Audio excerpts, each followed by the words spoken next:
Men that wear socks with sandals. They're commonly known as sock and flop dudes. Or perhaps in your area, you call them sliding sockers. Down in South America, they're called ventilated vagabonds. Referred to sockalobbers in Southeast Asia. And then there's the English who call them sock swaddlers. Here at Real Men Real Style, we call them by their scientific name, sockalites. That being said, I do want to highlight the lesser known camel toe sockalites that we do see spread around the world. Although archaeologists disagree on the original homeland of this nomadic people, they do agree that these people share a love of pain, because why else would you wear socks and flip-flops in this way? Guys, this just looks like it hurts. But seriously, gents, when it comes to socks and sandals, try to avoid this combination. Now, gents, I get it. I know my history. If you go back 2,000 years, apparently the Romans actually tried to make this combination work. And in the last couple years, I've seen numerous fashion magazines actually try to make a case for this combination. But here at RMRS, gents, we are drawing a line in the sand. We will not go with this trend quietly into the night. Say no to socks and sandals. Now, this next one's going to be a little bit controversial. And if you disagree, I want to hear from you down in the comments below.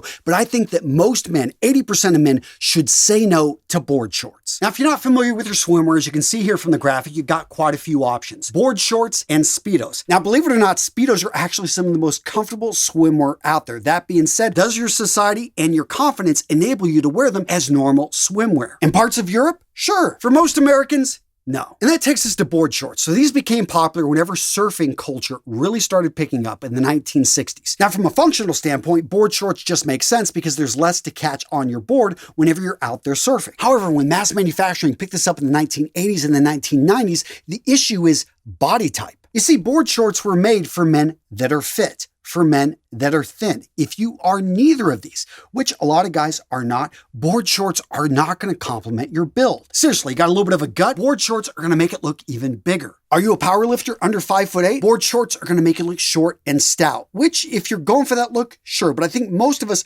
want something that complements our build. So this summer, go back to the classic swim trunks with an elastic around the waist, maybe even go for a little bit shorter of an inseam, especially again, if you're 5'7", 5'6". This right here is going to make you look more proportioned and it's going to complement your build better. Now, speaking of shorts, let's talk about baggy cargo shorts. I was just in a store the other day and they had an entire wall lined with them. Now, let me be transparent. I own cargo shorts. And as a dad at Disneyland, I think they're great because all of a sudden I can stuff pockets with all the souvenirs, all the things getting thrown at me, those extra bottles of water, and I'm not having to lug a backpack with me. But cargo shorts, I think for most guys are overplayed. It shouldn't be your go-to every day during the summer. Instead, simply look at shorts maybe that are cut a little bit shorter. You don't want them going all the way to the knee. Look for something without cargo pockets on the side, maybe in a very classic gray, light gray, tan color. All of a sudden you can wear this with a polo, and this is a much nicer, cleaner combination. And really quick about shorts and height, I know a lot of you guys have that question. Well, guess what? Down in the description of today's video, I'm going to link over to this infographic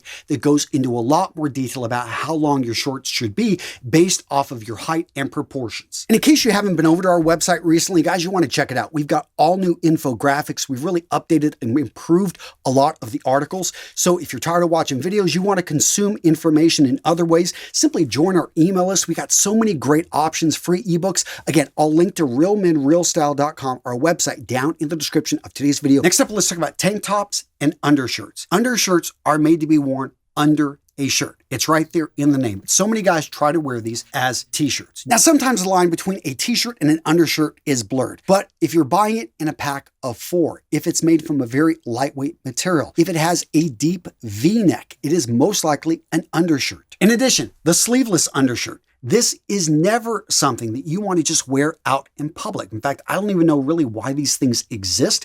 They're really, I find them incredibly useless, but some guys like them as undershirts, but understand that's where you're supposed to wear these. Now, what about tank tops? What about showing the midriff? What about actually cutting those sleeve holes even larger? Now, I get why some of you guys are doing this. You're going to the gym, you want to be able to show off the guns. You technically have to wear a shirt, but you're trying to throw up a middle finger to the man, right? Now, I get it. If you're going to wear it as gym wear, I'm not going to say anything, but gym wear in general is something you shouldn't wear out in public, because even though you may have the body of Adonis, people, do you want to be judged just for your body? I don't know. Maybe you do. Maybe you spend so much time on it, but I like to think that you want to present yourself a bit better, especially if you're going to an event.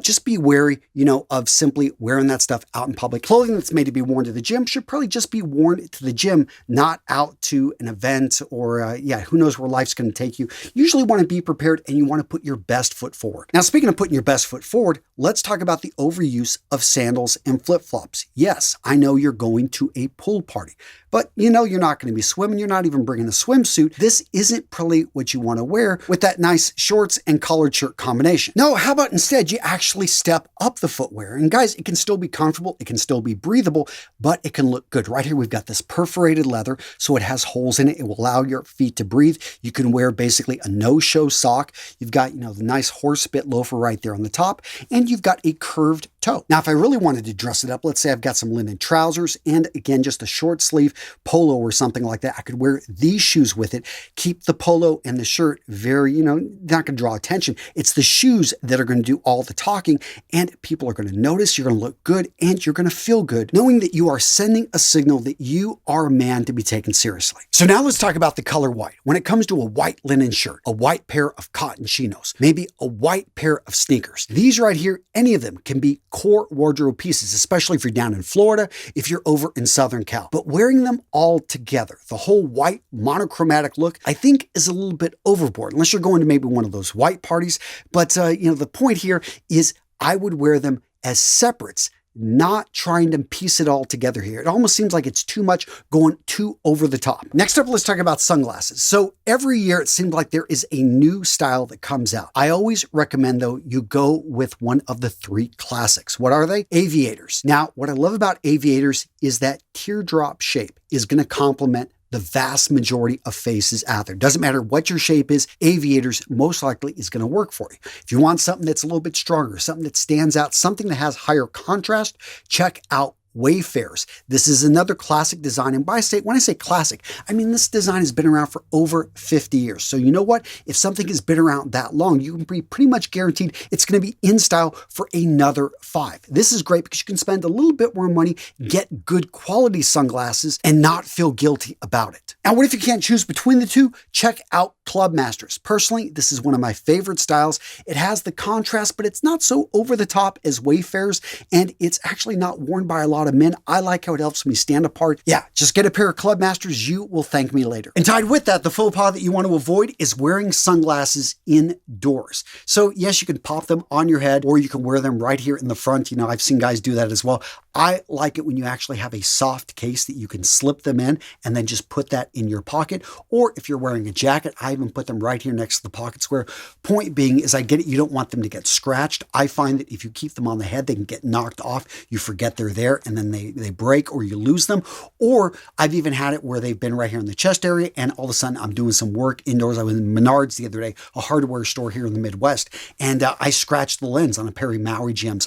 Yes, was very, very sad about that. So using that case is just so important. Now, up to this point, everything we've talked about are clothing pieces, but let's not forget about the importance of grooming, in particular, your skin. Now, here's the deal, gents. If you want your face to look good, as you get older, you're getting your 30s, your 40s, your 50s, guys, you've got to have a skincare routine. Every morning, every evening, you want to use a face wash to cleanse the face. You don't want to use a bar soap. Why? Because it's overly harsh. You want a cleanser that is good, that is gentle for daily multiple use. Next up, 2 to 3 times a week, you want to use a face scrub. Now, a good face scrub is going to go a little bit deeper than a wash, and it's going to have abrasives. Ours over at Vitaman, the sponsor of today's video, actually has bamboo particles, so it's 100% natural and organic. And this right here is going to help to get rid of dead skin cells. And finally, every morning and evening, you want to be using a face moisturizer. So a face moisturizer does 2 things. One, it's going to replenish moisture right into the face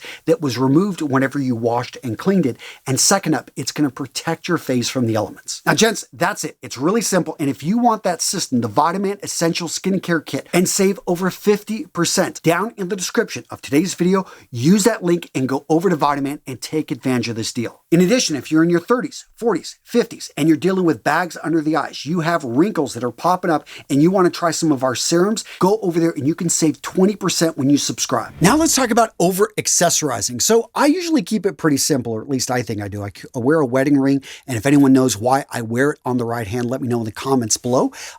I wear a watch on my left hand, and then I also wear my Oura ring here. So I've got this combination. I know some of you guys want to wear bracelets. If I were to add a bracelet to this combination, where would I wear it? Probably on the right hand. Reason being is I'd be going for balance. And that's the key with accessories. Now, when you start to bring in too many pieces, all of a sudden you've got 2 to 3 necklaces, you've got the watches. It can look a bit gaudy. I would also say look at the size and the balance. If you're a relatively small guy wearing larger pieces, so you want to wear a watch that fits your wrist size. Some people are really into larger watches or maybe loud watches, G-Shocks. Again, if you can wear it with confidence, you practice it and you like that's your look, then go for it. But I would say be careful, especially if you're just getting into accessories, you're just getting into rings. 1 ring is fine. 2 rings, is pushing it. 3 rings is, you got to know what you're doing definitely here. And the 4 to 5 rings, well, good luck on that. Now, this next one I don't see very often, but when I do, it's so obvious. It's like, God, does this guy not know? Wearing a shirt that's too tight, wearing trousers that are too tight. I get it. 3 seasons ago, this fit you perfectly, and somehow it shrank when you gained that extra 20 to 30 pounds. Here's the thing, it doesn't look good on you. You look like a stuffed sausage. Yes, it's white, and you paid a lot of money for this. Either lose the weight, get it adjusted to fit you better, which if it's a jacket, may have some excess material, you can let it out. Trousers as well, you may be able to let out, but most other items, you're probably going to need to let it go or pack it away and hit the gym. And even if you do hit the gym, you've got the build of Hercules. You want to be careful of wearing clothing that's too tight. Even I know you've put in all that work, and nothing against the guy that actually puts in the time in the gym, but you want to be, and this is a good friend of mine, he found that when he was at a conference, especially it depends on the setting. Again, if you're going to be taking your shirt off, you are going to turn heads and you're going to have women, drooling over you. But, is that the type of attention that you want? Are you at an event in which actually you're just trying to network, you're trying to make your way in, and actually that could be to your detriment? Do you want to be known as the guy, the muscles from Brussels, versus actually, hey, that guy is incredibly smart. And, seems like he spends time in the gym. That's the thing is like understand your setting and the message you want to send. And that takes me to not dressing for the occasion. So a lot of summer wear, especially that shows a lot of skin, shorts, short sleeve shirts.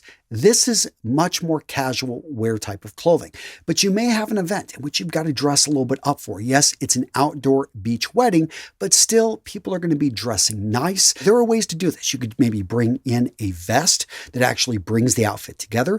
Everyone's going to be wearing dress shirts. So don't wear your dress shirt untucked, wear it tucked in, but maybe go for linen, make sure it's ironed and pressed before, roll up those sleeves, learn how to actually do the master roll, which I'll quickly show you right here. The master roll, also known as the AFA roll, which anyone know what AFA stands for? Try to guess down in the comments. If anyone guesses, I will send you a challenge coin. Now, what about hot weather and fragrances? Guys, there are certain fragrances you do not want to wear and other fragrances you do. And guys, I've got that covered in this video right here. And I explain in detail which fragrances are going to work in hot weather for the summer, other ones that you want to avoid. Guys, check out this video right here. It is a good one. Yeah, and I think you'll enjoy it. Right there. Click on it. Magically, you will go to the next video. It's amazing how that works.